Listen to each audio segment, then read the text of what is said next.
കൂടുതൽ വിറ്റഴിക്കപ്പെടുന്ന പേസ്റ്റ് ഏതാണെന്ന് ചോദിച്ചാൽ അത് കോൾഗേറ്റ് തന്നെയാണ്. അത്രത്തോളം ആരാധകരാണ് കോൾഗേറ്റിനുള്ളത്. ഇന്ന് വിപണിയിൽ പല ബ്രാൻഡുകളുടെ പേസ്റ്റുകൾ അവൈലബിൾ ആണെങ്കിൽ പോലും ആളുകൾക്ക് ഏറ്റവും ഇഷ്ടം കോൾഗേറ്റ് തന്നെയാണ്. പല്ല് തേക്കാൻ ഒരു ക്രീം വേണമെന്ന ആശയം ആദ്യമായി തോന്നുന്നത് ഒരു കൊച്ചു പയ്യന്റെ മനസ്സിലാണ്, അതും 2 നൂറ്റാണ്ടുകൾക്ക് മുമ്പ്. ആ കൊച്ചു പയ്യനാവട്ടെ വലിയ സാമ്പത്തിക ശേഷി ഒന്നുമുള്ള കുടുംബത്തിലെ അംഗമായിരുന്നില്ല. ആ പയ്യന്റെ പേരാണ് വില്യം കോൾഗേറ്റ്. അതെ, ലോകമറിയുന്ന കോൾഗേറ്റ് ബ്രാൻഡിന്റെ സൃഷ്ടാവിന്റെ യഥാർത്ഥ പേരും വില്യം കോൾഗേറ്റ്. വളരെ ചെറിയ വരുമാനത്തിൽ ഒരു സോപ്പ് കമ്പനിയിൽ ജോലി ചെയ്ത വ്യക്തിയായിരുന്നു വില്യം. 2 നൂറ്റാണ്ടുകൾക്ക് മുൻപുള്ള ആളുകൾക്ക് പല്ല് തേക്കുക എന്നതൊന്നും അത്രയും ഹൈജീനായ ഒരു കാര്യമേ ആയിരുന്നില്ല. പല്ല് തേക്കുന്നവർ ഉമിക്കരി അല്ലെങ്കിൽ മാവിലയോ മറ്റോ ഉപയോഗിച്ചൊക്കെ ആയിരിക്കും അത് ചെയ്യുന്നത്. എന്നാൽ അങ്ങനെ ഇരിക്കുമ്പോഴാണ് പല്ല് തേക്കാനായി ഒരു ഉൽപ്പന്നം ഉണ്ടാക്കിയാലോ എന്ന ചിന്ത വില്യമിന്റെ മനസ്സിലേക്ക് വരുന്നത്.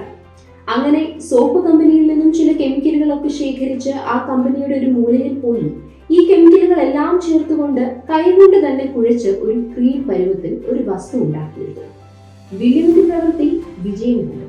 വില്യമിന്റെ കൈകൾ നന്നായി പൊള്ളി. കുറച്ചു കാലം ജോലിക്ക് പോലും പോകാത്ത ഒരു അവസ്ഥയിലേക്ക് എത്തി.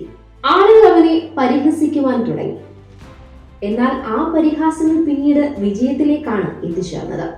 ചെറിയൊരു ഉത്ഭവം എന്ന് പറയുന്നത് ഇന്ന് ഭൂരിഭാഗം ആളുകളും ഉപയോഗിക്കുന്ന ഒരു വലിയ ബ്രാൻഡായി കോൾഗേറ്റ് മാറി.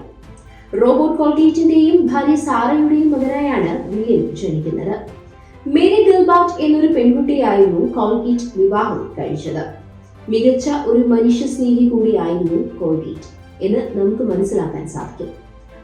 അദ്ദേഹത്തിന്റെ കഥയിൽ നിന്നും നമുക്ക് മനസ്സിലാക്കാൻ സാധിക്കുന്ന ഒരു കാര്യം എന്ന് പറയുന്നത് നമ്മുടെ ഉദ്യമത്തിൽ തന്നെ നമ്മൾ ഉറച്ചു നിൽക്കുക എന്നുള്ളതാണ്. മറ്റുള്ളവരുടെ അഭിപ്രായങ്ങളൊക്കെ നമുക്ക് കേൾക്കാം, പക്ഷേ തീരുമാനം എപ്പോഴും നമ്മുടേത് മാത്രമായിരിക്കണം.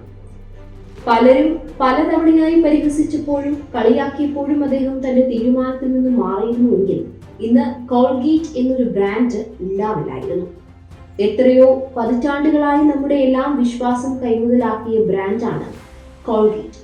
ആളുകൾ എല്ലാം ഇത് ഇത്രയും ഇഷ്ടത്തോടെ ഏറ്റെടുക്കുന്നുണ്ടെങ്കിൽ അതിനു പിന്നിൽ ഇതുപോലെ കഷ്ടപ്പാട് നിറഞ്ഞ ഒരു കഥയുണ്ടാകുമെന്നുള്ളത് ഉറപ്പാണല്ലോ.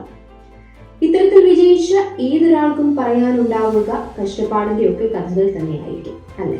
വീഡിയോ ഇഷ്ടപ്പെട്ടാൽ ലൈക്ക് ചെയ്യുക, ഷെയർ ചെയ്യുക. നമ്മുടെ നാട്ടിലെ നമ്മുടെ വാർത്തകൾ അറിയാൻ DN24 സബ്സ്ക്രൈബ് ചെയ്യുക.